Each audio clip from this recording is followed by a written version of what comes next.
A lot of you are confused how I have this many subscribers but this much money. So I made this beautiful graph. I'm actually quite proud of it. It shows my income, savings, and my debt. The blue line represents income I've made from the internet. So that's making videos primarily, but also e-commerce, selling merchandise, writing articles and blogs, just any sort of online money I was making. So while this isn't about how I grew to this point, I did want to include the 7 years prior where I was making nothing. It wasn't until 2017 I was really monetized at all. The main thing that really made this happen was the pet tube craze here on YouTube, where a bunch of teenagers like me, and mostly young people, we would collect as many exotic animals as we could and stick them in our bedrooms and make videos about them. It was quite the time.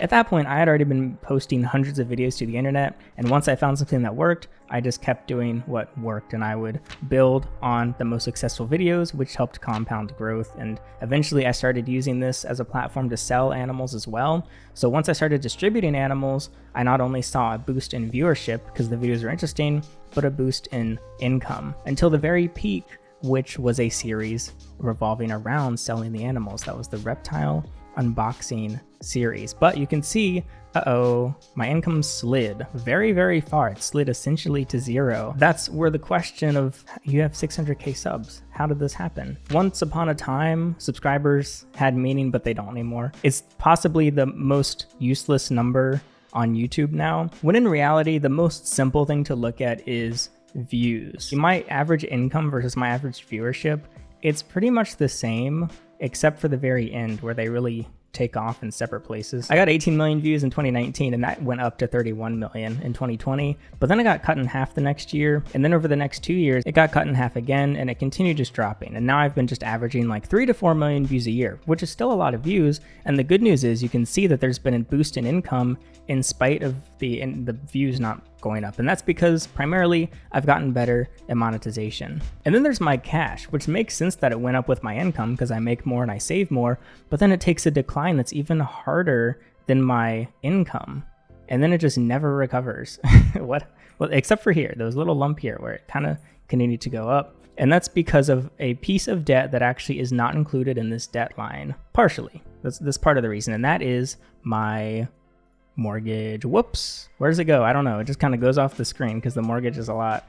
So the yellow line is not only physical cash that's in my bank account, but also easily liquidatable things. So basically investments. Unsurprisingly, my cash grew as my income grew, and I was building it up. I was making more money. I did buy my first Tesla in 2019. So that my cash realistically was probably like up here, and then it went down a bit because I put 25K down on my first Tesla, but within a year after that, I had actually doubled my cash purely from YOLOing stocks on Robinhood.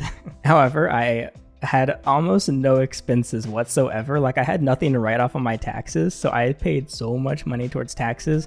It wiped out quite a bit of my savings that I had. And then I bought a house, which this is why I really spent all of my money. The good news is my income was still decent at this time, so I was replenishing my savings. However, I had so many home repairs come up that it just wiped out my cash. And during 2021, I hit a point where I had absolutely just no money in my bank. I also unfortunately had some rent overlap this. I was renting 2 homes at once. It's a long story, but one house was, I don't know how to explain it, but basically I had 3 houses. But then I was down to 1 house, which was good, but still it was expensive to wrap up those other 2 rentals that I had. And I was finally recovering once the house was in mostly working order. In 2022, I was able to save up some more money, but unfortunately, because my income kept dropping, I ended up just using my savings. Now, before 2019, I was at $0 in debt. This first debt was my Tesla, so I put 25K down, and then I financed 25K of it. And the thing is, compared to my income, I was like, oh, that's fine. Like that wasn't really much of anything. Also, by the way, these lines are not actually to scale. I kind of just guesstimated, but I think they're close enough. And then the issue was, as my income started to drop, my debt creeped upwards and I had to borrow more money for various things. So like I mentioned, I had a huge tax bill, which took out a lot of my savings. I actually had to liquidate my Robinhood just so that I could actually pay. I had to realize my gains so I could pay other taxes, and realizing my gains then meant that I had to pay taxes on my gains, which, whoops, I was a victim of probably the most, I say victim, but it was my own doing. I experienced the thing that is the most common financial downfall of a YouTuber. And that is not burning through your money with dumb purchases, but it is failing to prepare for taxes, because most YouTubers don't really have any expenses. So for example, how do most of us start YouTube? In my case, when I was 11, I was using borrowed technology from my parents. So I would use my dad's laptop and my mom's camcorder. I would then plug in the SD card, edit the video in free software. I used iMovie. And then if I was doing like a gaming video, I'd use free Bandicam with like the watermark, or OBS, which is free. Basically, I start my career with all free items, all free products. I haven't invested anything. And then as things take off, I'm still not really investing any money. And so you enter these higher and higher tax brackets with no write-offs. We're not like hiring people and buying buildings and investing, and even the merchandise we sell doesn't usually require upfront capital. So there's no expenses. And so basically, taxes sometimes would catch me off guard, especially when like, okay, 2019, I have to pay taxes. No problem. I made more money, so I just pay taxes with my extra money. But then in 2021, I made less money, but I have to pay taxes on a bigger amount of income from last year. And so I ended up taking out a personal loan as well as getting a tax extension. But then after that, it was just like things got a little bit out of control because I'm hardly holding on to cash. My income keeps dropping, but I continue paying for unexpected expenses. So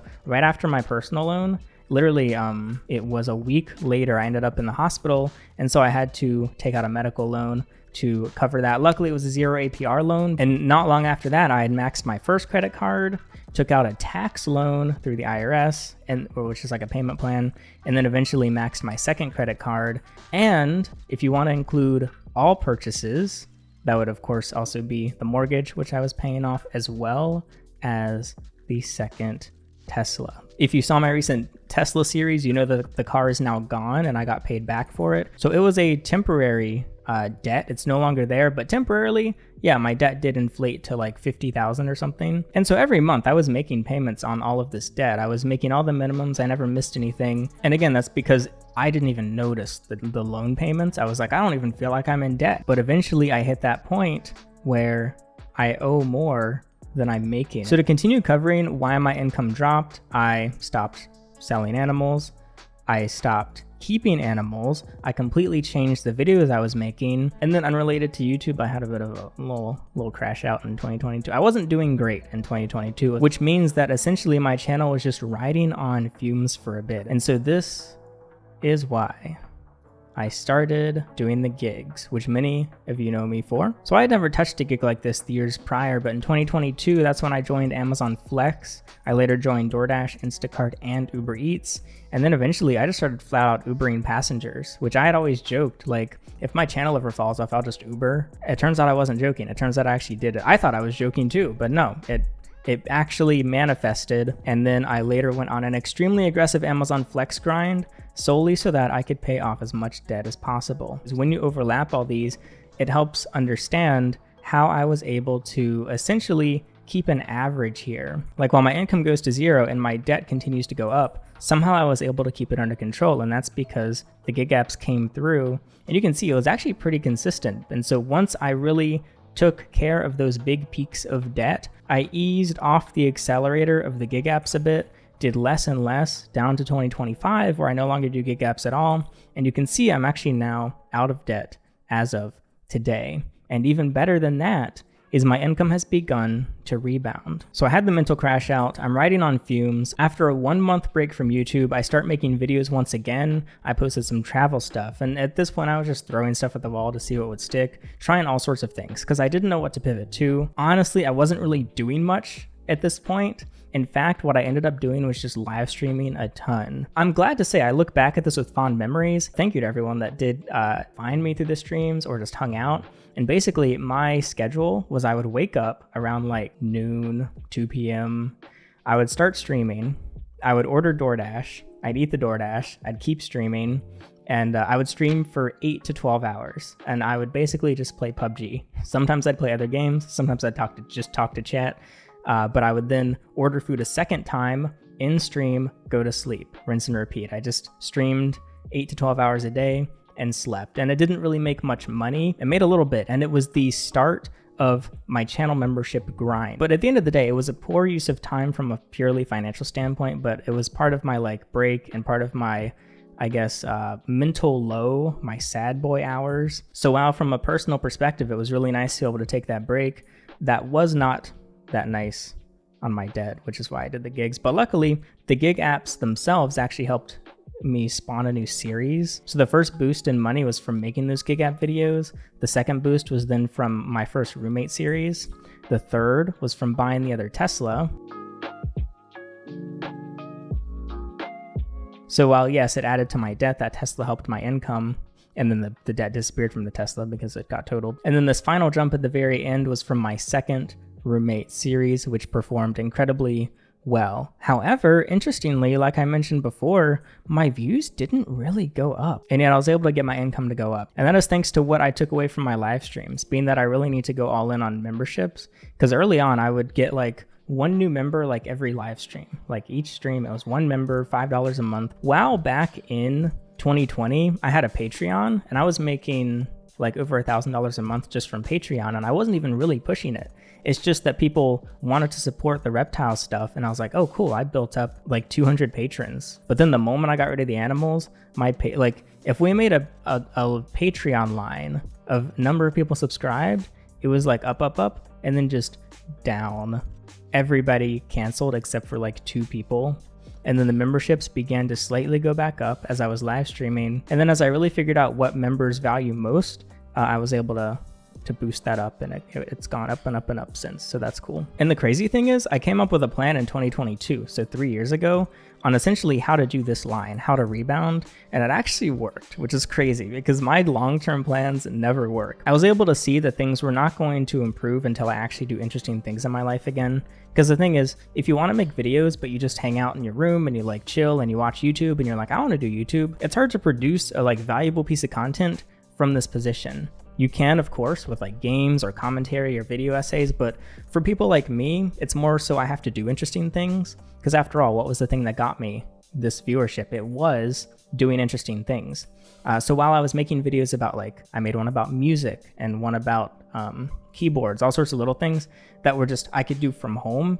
They just weren't the type of content that hit with an audience that watches me. In 2022, I decided I would love to start with as clean of a slate as possible. I got rid of pretty much all my belongings, all my reptiles, my relationship ended. I didn't really have any friendships at the time. Luckily, I did have like a home, and I had a car, and a platform that's ready to watch me if I create something of value. What I did not have was $0 in debt. So that's why it was so great to be able to multitask, because doing these gig apps allowed me so much thinking time. Just driving around for hours every day, I could just think and just figure things out, figure out what I want to do. And at the same time, it was productive. So instead of just sitting at home or lying in bed trying to think, I was like, let me get in the car and I will deliver packages as I think. And that really helped me figure out different concepts and series that helped me build from there, which was really nice. I actually can't believe that the plan worked out so well, which means that at the end here, this is today, basically. I have, I have no debt aside from, yes, I still have the mortgage, but you know, it's good. I'm glad I have the mortgage, it's fine. But all of any consumer debt, any vehicle debt, tax debt, medical debt, personal loans, it's all gone. And I need to add the cash back in here because at the very end, look, it's starting to go back up. It's tiny. It's not to where it was, but it's going up instead. And this is while doing no gig apps. So I'm very glad that I didn't have to continue doing them. I will if I have to. I could pick them back up, but that does still leave a few questions. And one is, why did I not save money in this process? And that's very simply because I didn't want to. As I started the gig apps, some of it should have gone into my savings, and I should have maintained at least a little bit of savings during this time. And when I say should have, this is what other people would say that I should do. What I decided is I want to put every single penny that I make towards this debt, because I was just sleeping better knowing that I was hitting it as hard as possible, because I wanted to start with that clean slate as soon as possible. I really wanted to hit it by 2024. Unfortunately, I didn't even come close. So I was like, all right, going into 2025, I have to hit it. Basically, if I made $150 $5 from Amazon Flex and then $80 from Uber, when I get home, I would submit $185 towards my debt, compared to some people who might sleep better knowing they have a cushion of maybe $1,000 or $2,000. And there were also certain projects I did where I was like, all right, I need a little bit of money. For example, buying the second Tesla, and doing the roommate series. Those were not free. That actually also did make my credit card debt go up temporarily because I just needed a little bit of money to buy various things for those series. Luckily, it paid off. It was a gamble, but it's a gamble I'm glad I took, which means that I actually accomplished the mission of starting with a clean slate. So it finally happened where eventually I had more cash than debt, which was something I had not seen in a long time. And back in 2024, my income began to go up. So the next question is, what's next? What is the projected future? Okay, absolute best case scenario of how this goes is I make just an absurd amount of money. And because I'm not paying off debt, I not only can put cash away, which would be parallel, but I could actually invest the money and see it explode. And so it would compound and grow even more. And this would all be while doing no gig apps. Oh, and just for fun, we can throw in, let's say I pay my mortgage off early and then I have no mortgage. I don't plan on doing that though.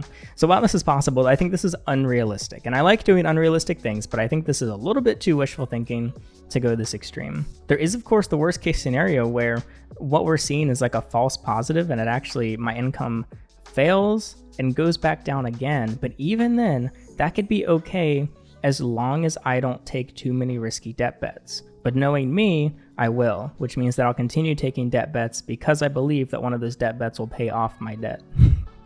Because that's just how I am. I've got that gambler spirit at heart, and then my money would be at zero. Okay, that's not ideal either. So I think realistically, what will happen is I don't know if I'll get back to this point of income.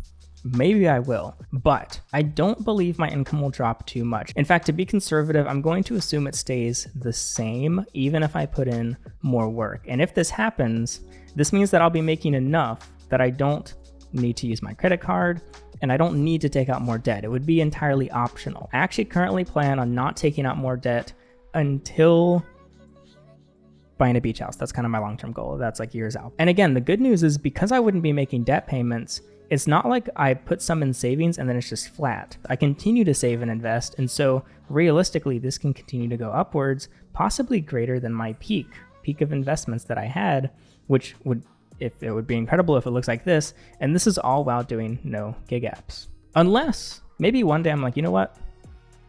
I want to Uber. Boop. I Uber for a day and then I like do no gig apps. And I'm like, you know what? Let's go do an Amazon shift. Boop. I do an Amazon shift. I don't know. I don't think I will, but this is essentially the future years. So let's say if this is 2026, 2027, and then 2028, maybe it's beach house time. I don't know. Who knows? Probably not 2028, but that would be pretty cool if it is. And that's only assuming I have enough left over that I won't repeat this whole process and buy another house and it takes out all my money. The good news is, let's say my income does stay the same for a year and then it drops again. Ideally, I will have enough money. I'll continue to do the investments, maybe some Robinhood YOLOs, whatever, do some random call options on bullshit that I see on Wall Street bets. Even maybe if I have some oopsies, I like do a stupid GameStop style investment, whatever.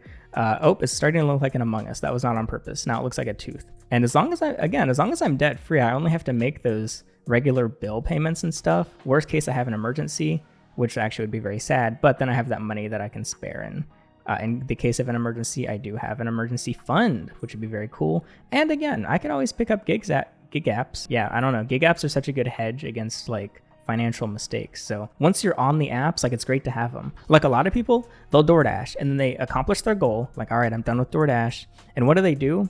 They steal food until they get banned as like a frick you, DoorDash, goodbye. I don't want to burn any bridges with these gig apps. I want them to be available when needed. So in the end, unfortunately, I didn't just have like a secret investment fund stashed away that I was pulling from or like a sugar daddy or anything. I did make a members only video breaking down all of the finances that went into the Turo series, and I essentially modeled it as my secret income which you can check out if you want. Basically, I cover exactly why the Turo series was financially viable, and that was that the series itself did well. So I break down all the numbers in that if you want to see it.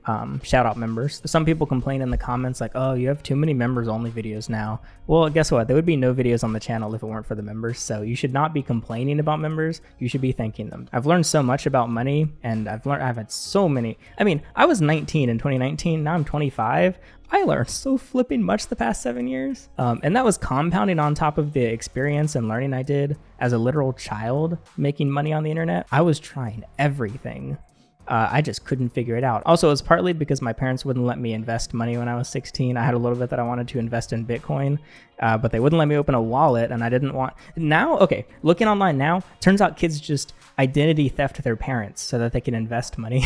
I wasn't smart enough to steal my parents' identity as a teenager. I didn't know their social security numbers. But yeah, this lack of money was not from a lack of trying. I was actually trying harder to make money then compared to today, because now I kind of have learned, and also I'm an adult, so I can actually open accounts to things that I want to open accounts for. What I do like though is I actually think this is a replicable trend. Like, even if it does this again, I won't fall as hard as I did last time because of what I've learned and taken away. I think the one thing that people also tend to not understand is why I didn't just spend less money, eating as cheap as possible, and selling stuff that I have. So I could have sold the house and wiped out all my debt. I could have sold a car and wiped out a third of my debt. But I didn't. I'm not saying this the way that you should do it or that anyone should do it, but what I prefer to do is focus on making money versus saving money, because saving money always has a ceiling to it. If you spend $1,000 a month, you'll never save more than $1,000 a month. But if you try to make $1,000 a month, you might end up making $10,000 a month. Like, there's no ceiling to income, but there's a ceiling on savings. I essentially kept my spending the same for the past few years, and I don't plan on increasing it. Like, maybe a little bit. Like, I get a 10-piece Wingstop instead of an 8-piece Wingstop. But as long as my cash investments are growing, then I'll be okay spending more money. And yes, that includes for flipping DoorDash. I can't wait to do DoorDash Pay in 4s through Klarna. But also, I gained a lot of new viewers in 2024. And so their introduction to me was as I was doing gig apps and as I was throwing ideas at the wall. And also they got confused when I stopped doing gig apps, and it was just all confusing. But it's because people were jumping into my life, like they were jumping into a book halfway through. Like they jumped into a weird chapter, that being here, like my suffrage. Some people joined while I was freaking crashing out. And they're like, what's going on? Is he okay? Why is he talking about such dark topics on live stream? And so then as people continue to join, they're going to see me at different points in my life of other things that I'm doing. And so as simple as physically possible, this is my last 7 years in a 5-color color scheme. I made money, I made less money, I spent my money, I grew debt, I did gig apps to get rid of the debt, and as of today, I've gotten a clean slate, and I'm so flipping happy about it. It feels incredible to be able to do kind of whatever I want again. I feel like a free man once again, not only free financially, but free. There are more details maybe someday I'd share. I wasn't just supporting myself at one point, and it was very scary and stressful to financially support more than just myself. But now that other people's lives aren't in my hands, I guess it's much easier to spend freely and explore once again. So yeah, I feel so free. It's so great. And hopefully we'll continue to see these lines freaking take off like this, and the debt will stay here, and I won't do any gig apps. Shout out channel. Oh, the channel members are on my floor. You're all on my floor right now. Everyone that's currently a member and that has made these things possible have been commemorated permanently with permanent marker on my subfloor before the flooring gets installed. It looks insane. It looks like some crazy manifesto or something, but no, it's just all of my supporters' names. So thank you. If you're on this floor, shout out my man Ricky Gonzalez and James Cook and Chaz and Tyler. Shout out Marla. We got Jose under the desk, Megan Lewis, thank you. It's genuinely fun to be able to look around and be like, wow, these are the people that watch and support me. It's cool. So yeah, I put the pictures in the Discord if you want to spot your name in it. And if you do want to dive into the more financial stuff, I did the Tesla video that I'll link below. So thanks for watching.